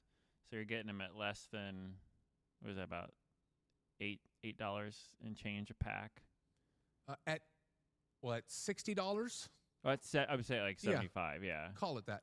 And the oversized pack is $37 on eBay because that's By itself? Yeah, by itself. There's one in each box. You saw it. Look it up on your phone. Oversized Donruss 2025 pack, and it'll be $37, $40. Jesus. So the other 8 packs, you paid $60. So the oversized pack is worth almost, call it $40. You got $30. You got $20 in the other 8 packs. So yeah, that's way cheaper than. That's 2.5. That's less than $3 a Yeah. pack. And in those packs, you get the downtowns, you get the rookies and the jerseys. It's really a good buy. So the streamers, like you gotta pitch me. they sell them for $90, $100, $85 on eBay, and then they're shipping. I charge $75 because I'm Robin Hood, and I'm not looking to get the top dollar. I could put them on eBay for $90 if I want to wait 2 weeks, and then I got to worry about shipping, and I got to pay more than shipping, and blah blah blah blah blah blah blah. So I say, you know what? I'll just do it local, and everybody from Tampa to Naples. And they hit me up and say, yo, do you have all those? I want more than 10. Do you have more than 10? Because they know. This guy writes, God, you can't blame him for trying, because I would try. He writes, would you take $650? Or do you do trades? Okay, that I could actually see you depending on what someone had. If they had $650 and a couple Pokemon boxes, I could see you getting down on a. I could be open to a trade if it's the right trade. I'm gonna get my number back that I put. That's what I'm saying. That's what I mean. Yeah. But this guy, first of all, just only offered $650 for 10 boxes. That's $65 a box. So now you're making 5. I'm making $5 a box. $5 a box. The guy that's buying it is making 3x on his money. Go to TikTok and watch Donruss 2025. Listeners, go to your favorite platform. So he's getting the packs for like $270. Uh-huh. At 75, and then he turns around, and if you open the pack, he's probably charging what, $8, $9, $10 for every pack you almost open. 10. He's selling teams, so you buy the Miami Dolphins. So every Dolphin that comes out of that box is yours. Now you paid $29.99 for it. Okay, so they even break it up like that? That's how you make your 3X. Holy shit! We got to have a conversation. You and I have been talking off in the cut about this for a minute. Bananas. So now your big picture. There's the big picture light bulb. Just broke over your head. I mean, I already knew, but the fact that they're doing. No, that's the opportunity. Oh my god! So I'm holding 18 boxes. And the streamers, I pay $60. The streamers pay $75. They do a 5-box rip, and 5 at $60 is $300. I added a 5-box. I have a question, Sir. Yes, you in the back. So if they're ripping all, okay. I want all the Dolphin cards. Okay, that'll be $30, and it's out of the box, right? Like the ones that I live got. Okay, so every Dolphin that's in every pack in that box I get, even in the big, especially the big one. Okay. So say I want the Dolphins are like, cool, that's 30. If that's what you said, that's Sure. fine. And then Joe McGillicuddy over here says, "Well, I want all the Buffalo Bills ones," and they're like, "Cool, 30." Now, what if in that box is there? There's a dual. What? Well, so a in that player box, from there's Buffalo I get and from 10 cards total that are Dolphins, but there's 15 cards that are Buffalo Bills. The price is the price. Yeah, the price is the price. You So could get nothing. You still have to pay. Yeah, you pay before you rip. That sounds illegal. It's $79.99 for the Giants because you're going to get a Jackson Dart auto or a Jackson Dart number to. Is there 10. like guaranteed stuff that you know you're gonna get? No guarantees is that I'm going to rip that box.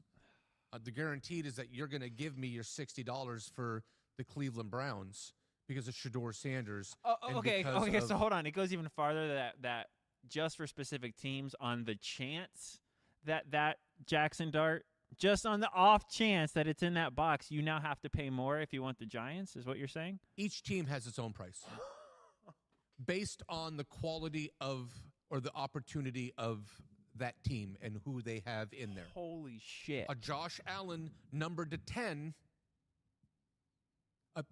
The Jackson Dart, Cooper Flag. I told you about the basketball. Yeah. The Blasters. Numbered because it's the first product off the line. And it's so, this is the guy. This is Jesus' child.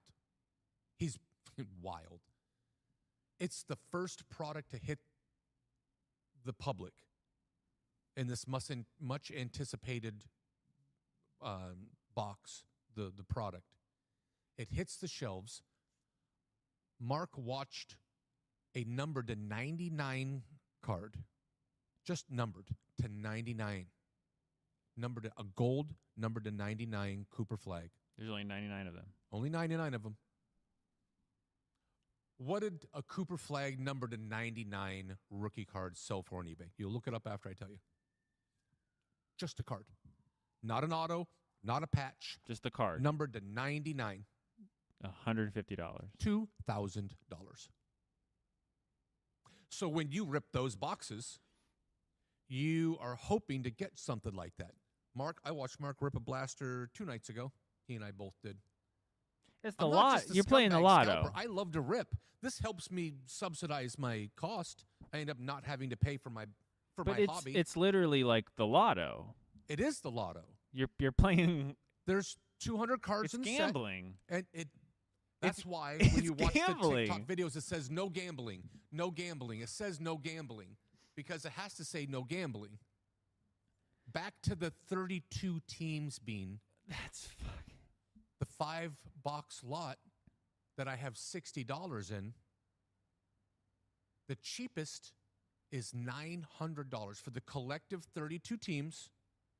And, the Raiders, there's nobody. I mean, Genti's in there. Okay, so that's Yeah, I was gonna say if you there's crap teams. if it averaged it out to $30 a team and you're at $660, It's more than that. It's 900 for 5. okay, that's even. Let's just round it to 1,000. Okay. And you sell out and you do it as a show, and you open a box a night or whatever. If you made $400, not even a 3x. If you have 300 and you net 7. So I mean but that's what. you sell But for that's 7 like per box you could make if you were popular enough. Yes, there's whether it's 1-box rip or a 5-box rip or a 10-box rip. People Then you love can a up 10-box rip. the Holy prices. cow. A 10, the higher the box count, The for more the it rip, costs for the team. the more the cost because there is what they call a downtown. There's case hits, and there's one of those.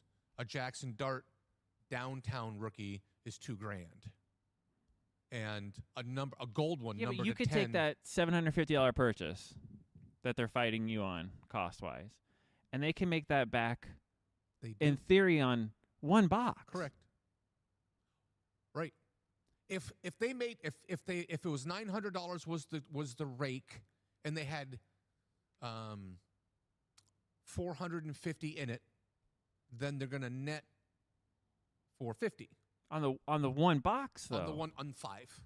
So because one you could Oh. break it down to whatever you'd like to. But if you're I just- popular enough and you opening one box, you could sell out all 32 teams on one Yeah, stream. right?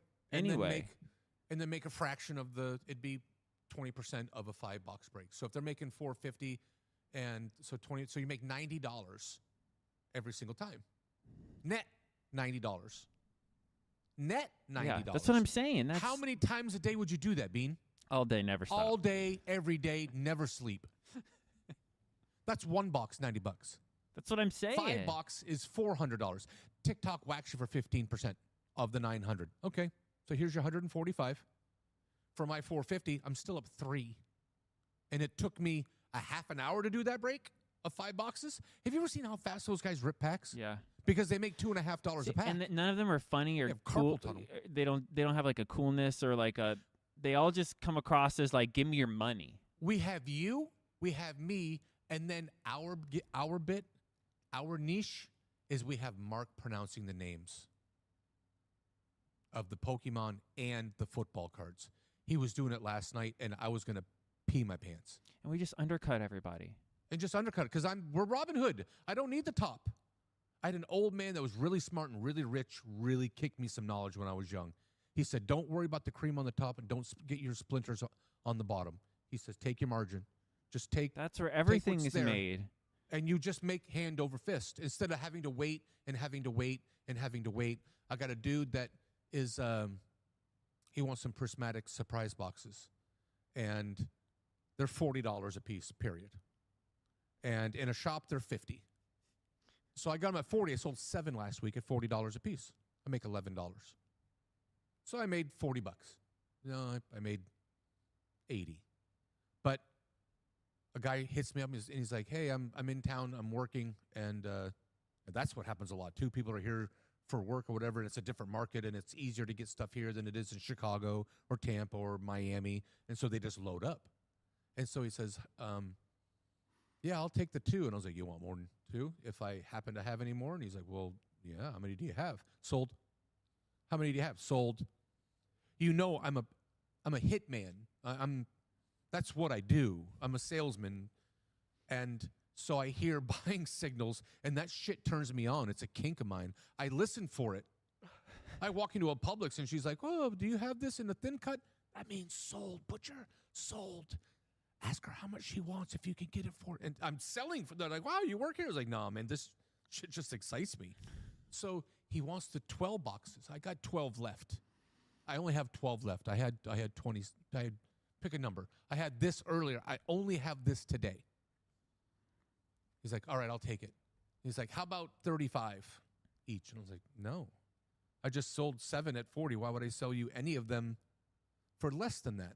But you know what, man? I appreciate the effort. And I want you to feel like you won, and maybe you come get something else from me. How about 38 and you take all of them? That was when it was 2 and then 5. Let's see. If you take all of them, I'll let you have it at $38 a piece, and you win.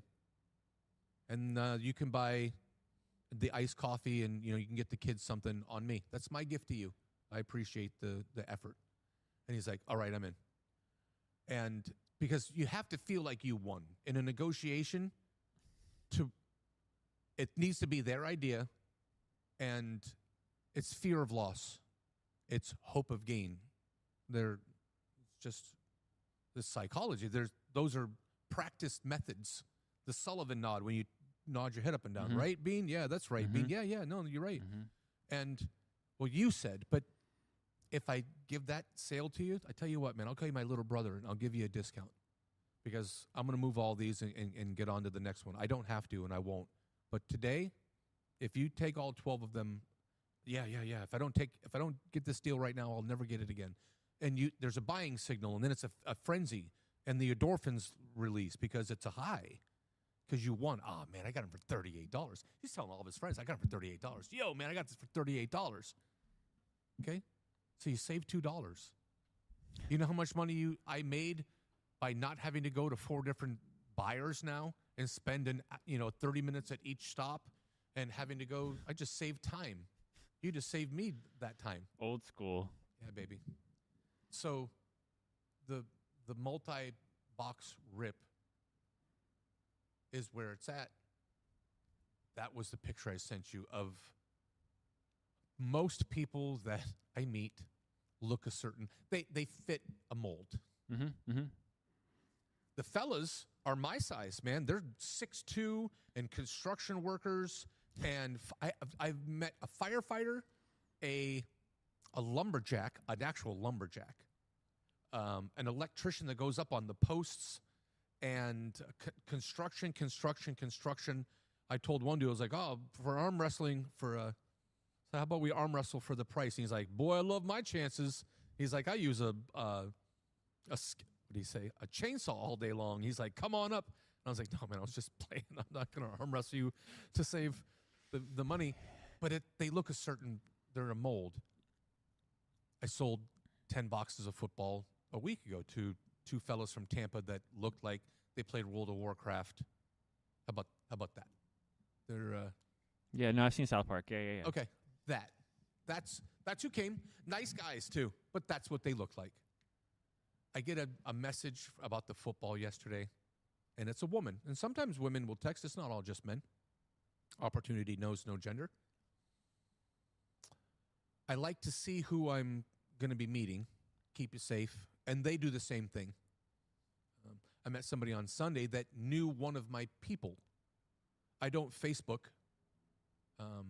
but because of Marketplace, Facebook is there.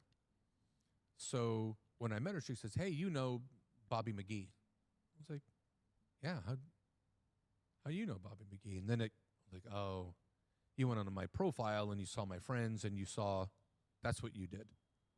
Because she's a woman, stay safe. You know, you're going to meet some guy in a parking lot. So be safe. Lillian, be safe. You know, be safe. You don't just walk in there, oh, everything's going to be fine. This deal's going to be great. I've never met the guy. Here's some cash in a dark alley. I'm like, no, man. So she went and looked. The girl that wanted the football cards. I went to look. So there's a little picture, click.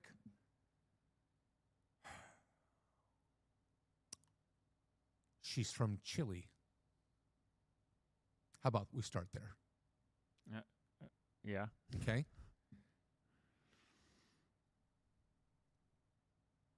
She does not look like she plays World of Warcraft. She looks like she plays World of Milan or Beverly Hills. And she's Beechcraft. She's Spanish. So whatever horrible stereotype that is incredibly accurate, potentially, she has a size 0 waist and letters on clothing that have more than one letter.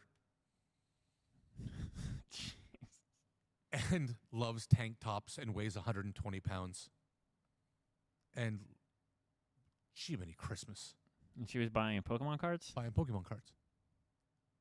So she's like, hey, how about 1,100 for all of them? I was like, how about we just stay at the $1,250? Like, there's other payment. I said, but I appreciate the efforts. That's funny. And then she says to me, I see you in that pink suit. You look good. And then I replied, that's not going to help your price. I don't care how incredibly attracted that you might be. You said that? Yeah, I did. Yeah. Nice try. And I was like, I appreciate that. I'm not the one that looks amazing, but I appreciate it. Then I throw Spanish at her. And I was like, yep. My first go at it is from Peru. My Spanish is not, and neither is my fashion sense. And she was like, the pink suit. I said, I'm an Irish gorilla. I look like the brawny man. What did I say? I look like George Michael and the brawny man got into a fight in Elton John's closet. And she's like, JFC. And then she's like, we can go to Miami. And so she's like kicking it.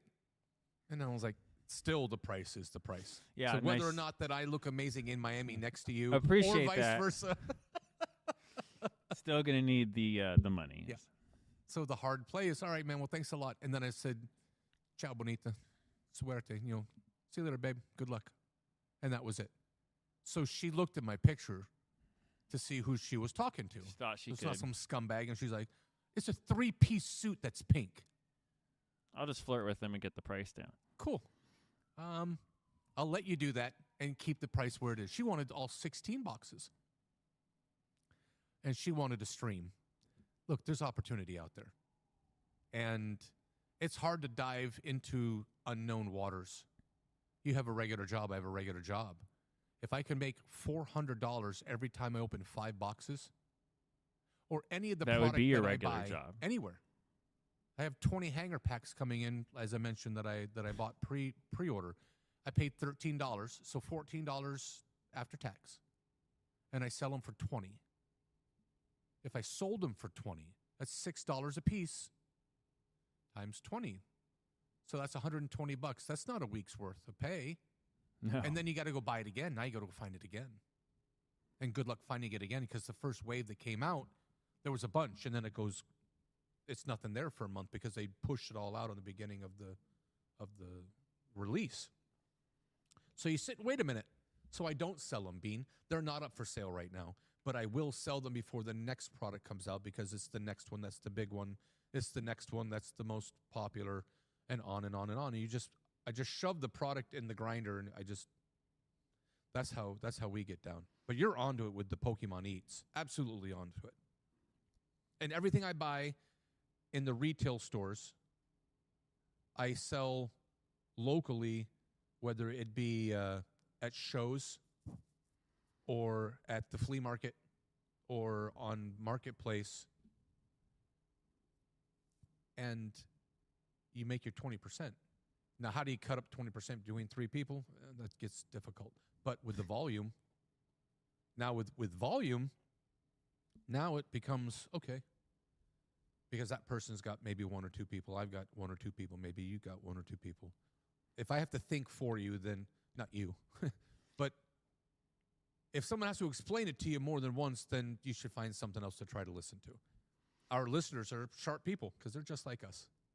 So they can see, oh, man, there's an opportunity here to actually make some money.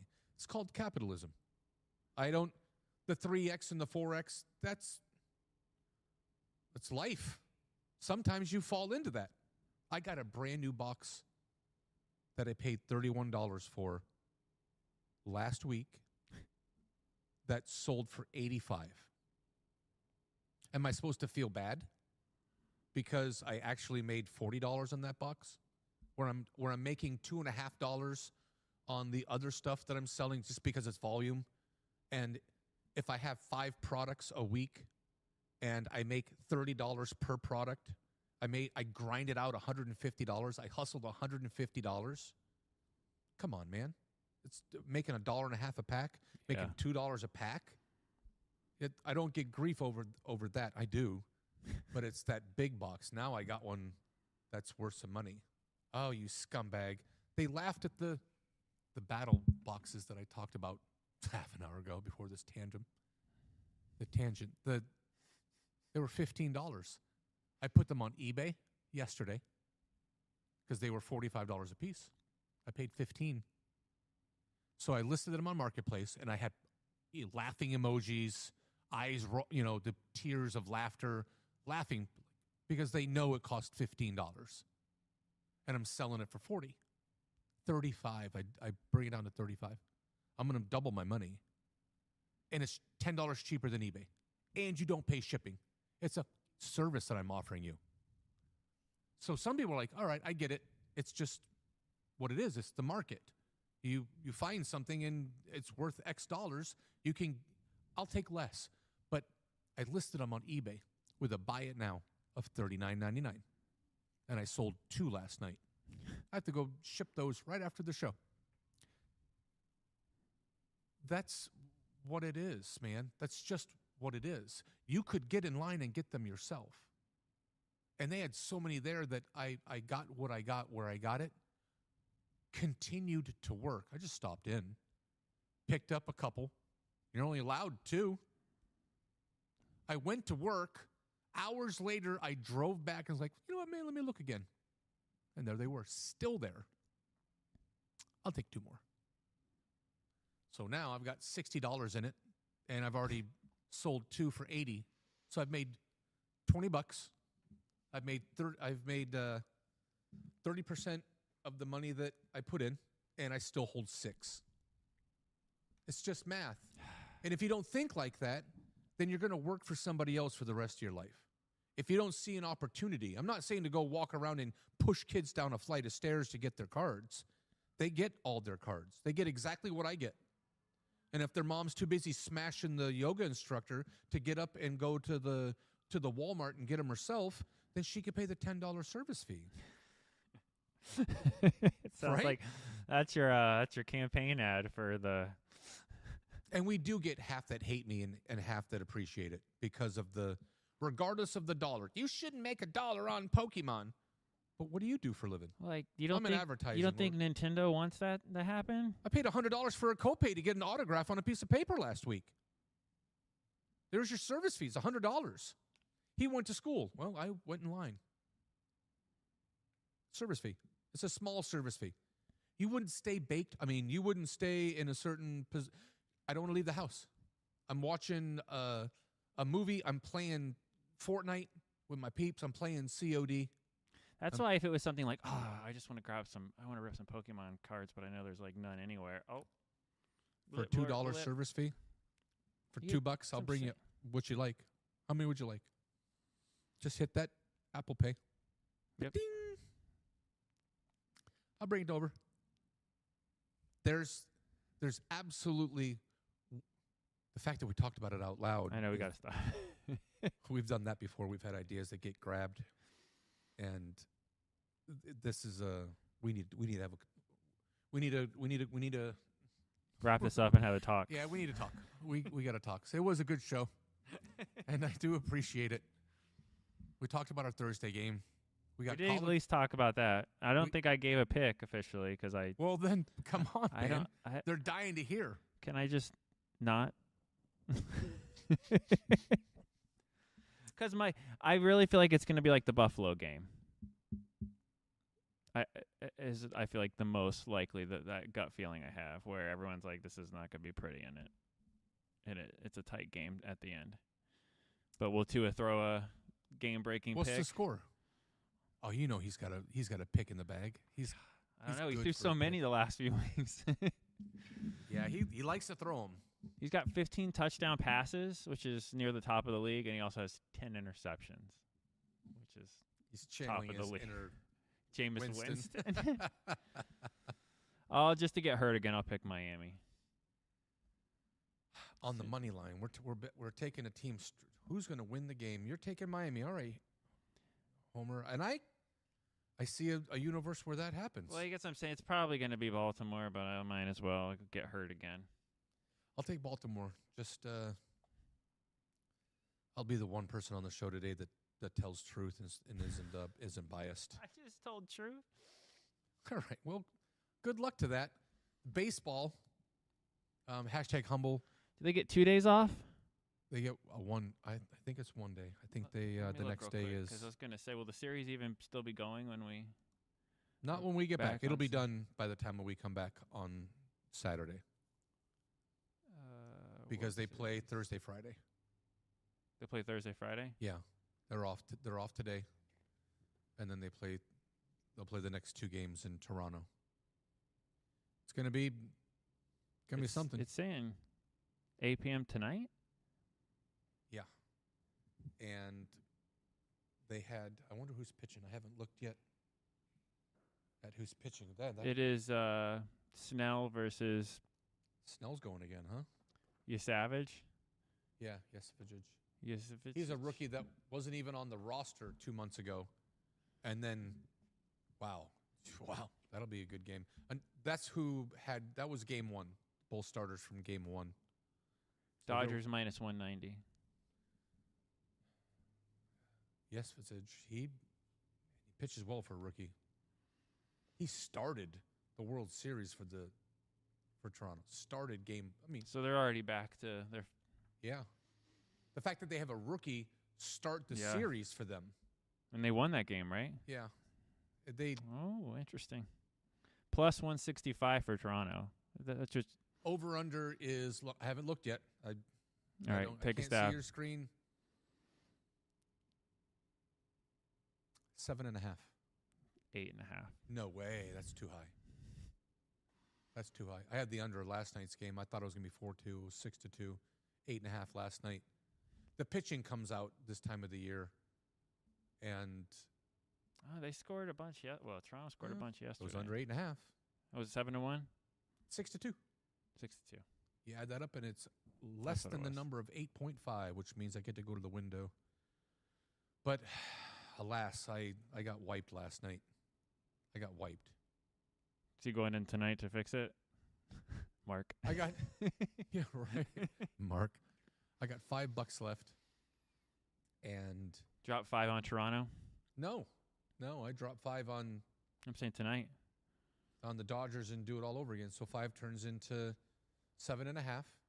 And then I might play that with, I'll take that 5 and play it with some college football. I'll take the Dodgers and the under. So that 5 will be worth probably even money. Yeah. So is it 2-3-2 for the World Series then? 2-3-2. Okay, so it's the last night in LA. And they take a ride. So they were one of the best teams Saturday, pardon me. Today's Wednesday. They were 40-41 as an away team, which means they won. Toronto's a way better home team. So, and the Dodgers were 52-29 at home, and so they're a way worse away team. So it's setting up for Toronto. Setting up for you being right. You get to finally swell up and having picked very beginning when we set the whole thing. Yeah, that's. Ooh. It's nice to be right like that. Like, yeah, man. That was my childhood team. That's what I said, man. When I was like a little kid and really into baseball. Joe Carter. I loved Mitch Williams. Then I moved to the Braves. It was weird. Yeah, TBS. It's here. Yeah. They were just on TV every day. I'm a Braves fan, and I don't even like the Braves. I watched Steve Avery and Tom Glavine. Well, they had Smoltz. Like Smoltz and Maddox and Maddox. Chipper Jones and yeah. God, what's I'm forgetting the other dude outfielder's name. Andrew Jones. He was fun. Andrew Jones. Yeah. Ron Gant was there. Lemke was there. Yeah, that era. Yeah, that's when I was little and I loved baseball. I used to collect the cards. Didn't realize 16 straight pennants. I think. Yeah, it was nuts. That's crazy. And like one World Series win, I think. Bobby Cox, run, Pamela. The radio guy I listened to growing up was Jim Rome. Inconceivable. Huge. So that's my guy, man. He's a funny dude. He runs his mouth. I liked it. And he had before he worked for the networks, he could say whatever he wanted to. He had the Rat Face family. There was if you look, Shanahan, dad, senior, Rat Face. And so he had all these rat faces, and they wanted to fight him. And he would put their pictures up, and it was the rat face. Well, when Bobby Cox, he was a senior citizen, beat his wife with a bag of oranges. Oh, that's right. He's like 76 years old and has a charge of abuse. Run, Pamela. That was his wife's name, and Jim would say that all during his show. Run, Pamela, run. Run, Pamela. Bobby Cox in a bag of fruit. Run, Pamela. That was Bobby Cox's era. Run, Pamela. Beating his wife with a bag of oranges. That's legit. You use a bag of oranges. You use citrus because the fruit gives, so it doesn't leave a bruise. That's why you hit someone, allegedly, with fruit, because it doesn't give. It gives and it doesn't leave a bruise. So he's beating his wife with bags of oranges. Bobby Cox, you're the man. Run, Pamela! On that, I think we're going to wrap it up.